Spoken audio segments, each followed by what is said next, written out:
has any game come to Game Pass as good as the best 10 PlayStation games?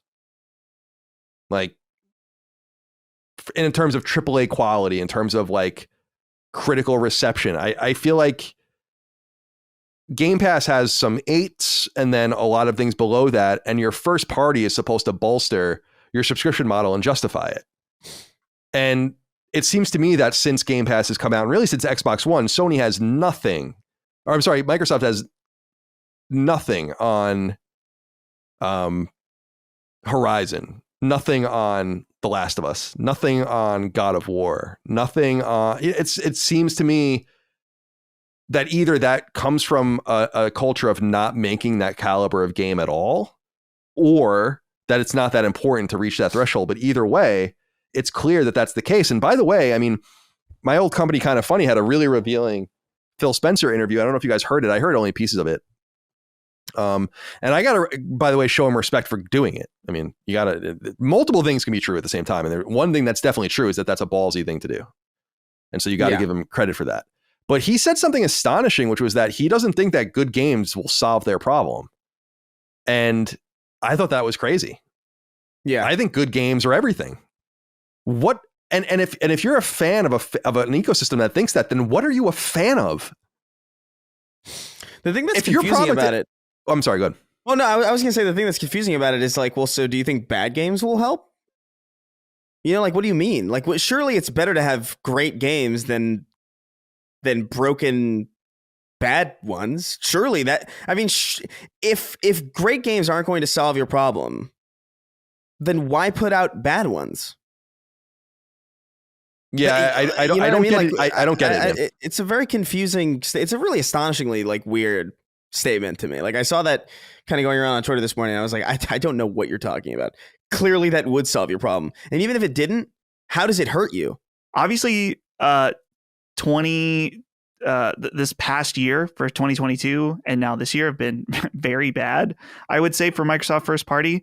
But they came from being Metacritic's #1 game publisher in 2021 with 3 games scoring over a 90. Dubious, I think, but nonetheless, like, why? Because Psychonauts 2 is absolutely not an Xbox game, not even close.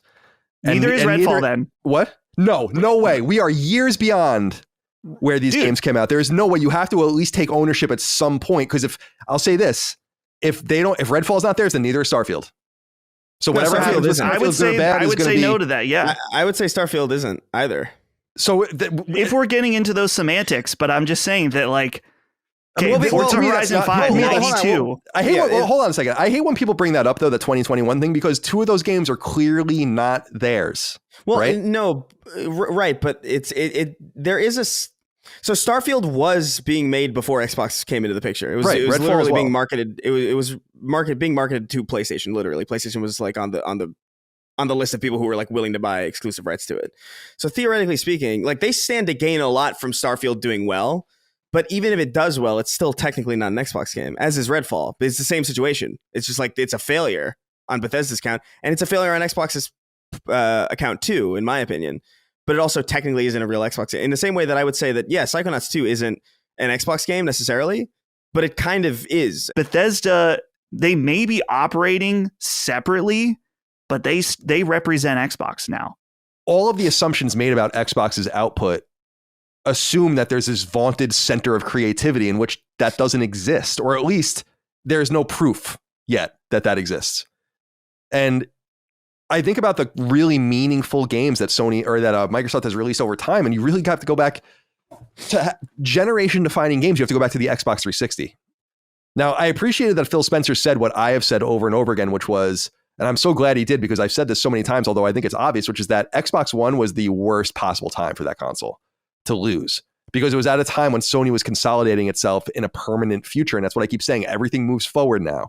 And that's what that was a big part of what Phil was saying in his interview from what I saw, was that it's really hard to breach that. He said something along the lines of Starfield could be an 11 out of 10 and people will not sell their PS5s to buy it.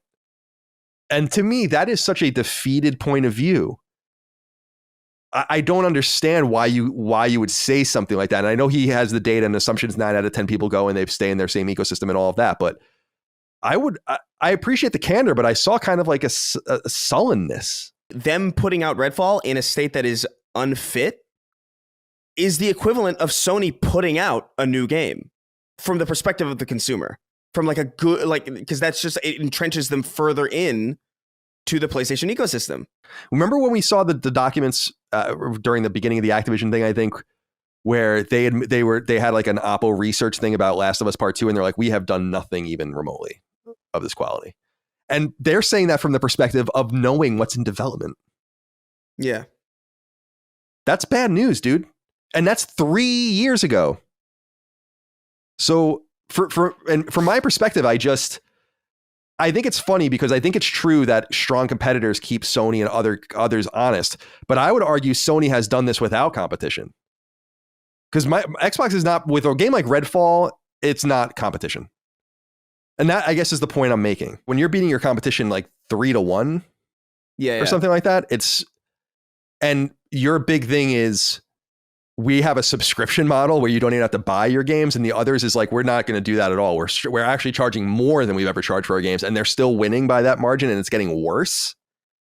See, that, I guess the big thing, I'm curious, again, you don't want to speak about people's jobs lightly or whatever, but my whole thing is like, who's responsible for this? Games like Pentiment and Hi-Fi Rush are interesting because I think they kind of give them little escape hatches, but they're kind of meaningless escape hatches, because Pentiment and Hi-Fi Rush, for as cool as they are, and they're very cool, especially Pentiment, I think, is a really dope idea. Those are not the games that keep people in your ecosystem. That's like saying a person bought PlayStation 4 for fucking Concrete Genie. We all know that's not true.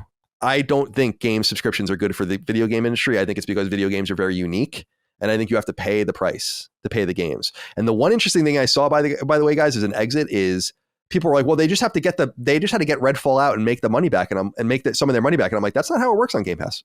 Yeah, there is no, in fact, there is no making money back on game. You're supposed to have a pool of money that is constantly coming in. You're not selling your games like that. No. So that's not the way it works anymore. Yeah, you can almost make the argument that the quality bar should be higher.